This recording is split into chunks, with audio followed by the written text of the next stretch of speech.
De créer le centre, s'il vous plaît. Donc l'idée, elle est venue comme ça. Donc on était une association qui s'en occupait des nécessiteux. Bien sûr, parmi ces gens-là, il y avait des personnes en situation de handicap. Et nous étions amenés à distribuer des fauteuils roulants, des matelas anti-escar pour des personnes qui en ont besoin.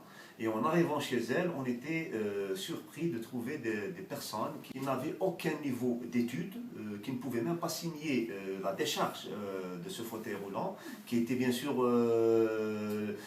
valide sur le plan moral et intellectuel, mais qui ne savaient ni lire ni écrire parce qu'ils n'étaient pas à l'école. Ces enfants-là étaient, avant chez eux, étaient renfermés chez eux. Il y en a même certaines familles qui cachaient leurs enfants, ou même son voisin ne savait pas qu'il a un enfant retardé. Bien sûr, ça diffère d'une famille à une autre. Il y en a ceux qui n'ont pas ce complexe, qui font sortir leurs enfants malgré leurs différences. Mais il y en a certaines familles qui les cachaient, qui les laissaient chez eux. Il est temps que les responsables pensent à prendre en charge ces enfants-là, parce qu'ils sont marginalisés et ils sont oubliés de tous les responsables de notre pays. Il n'y a que les mouvements associatifs qui pensent un petit peu à eux, et vu les moyens que nous avons, nous ne pouvons pas assurer leur prise en charge à 100%. Il n'y a pas de centre spécialisé de prise en charge de ces enfants-là. Dans notre département de Tizi Ouzou, il y a un seul centre étatique qui n'arrive pas à prendre en charge tous les enfants de la région. Étant donné que nous habitons à 50 km de ce centre, et dans une région très montagneuse qui s'isole durant toutes les saisons. Nous avons ouvert le centre le 11 septembre 2011 à l'occasion de la rentrée sociale de 2011-2012. Nous avons reçu au début 26 enfants, garçons et filles. Nous avons 4 classes. 4 classes qui sont réparties selon leur retard mental. Donc nous avons des retardés légers, moyens et profonds. Bien sûr, selon un programme universel. Nous avons ramené un programme universel de prise en charge de ces enfants-là, avec bien sûr une formation de ces éducateurs qui ont été formés dans des centres de la région, tels que le centre étatique et les autres centres gérés par le mouvement associatif, qui sont créés bien avant nous. Nous avons bénéficié de leur expérience et d'une formation dans la prise en charge de ces enfants-là. Nous avons aussi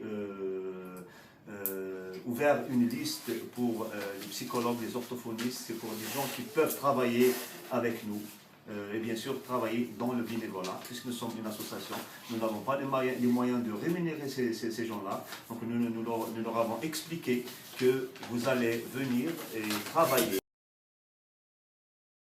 Des difficultés matérielles, financières, dans la rémunération de ce personnel-là qui travaille. Ce sont des bénévoles, ce sont des gens qui travaillent avec le filet social. Le filet social, donc chez nous, c'est vraiment très très minime. Ils n'arrivent même pas à subvenir à leurs propres besoins. Qui va vous apporter le matériel et la formation? Nous attendons beaucoup de cette formation-là. Déjà, avec le peu de formation que notre personnel a, déjà, nous avons obtenu des résultats. Nous nous attendons à des résultats meilleurs. Donc, bien sûr, une formation de ces éducateurs va leur faciliter leurs tâches, va leur permettre de travailler mieux. Bien sûr que ça va apporter un plus pour ces enfants et pour ces éducateurs. Bien sûr, le matériel aussi, le matériel pédagogique va apporter certainement un plus si nous travaillons avec un matériel adéquat, un matériel souhaité pour chaque enfant, pour chaque handicap, pour chaque maladie. Donc, automatiquement, nous espérons avoir de meilleurs résultats que ce que nous obtenons actuellement. Voilà, depuis la création de notre centre, nous avons constaté des progrès formidables chez ces enfants-là. Je pourrais citer l'exemple de Anis, qui est un petit autiste, qui est venu les premiers jours, tout le temps il s'enroulait par terre, tout le temps il cognait sa tête contre le mur, il n'acceptait personne, il refusait de voir personne.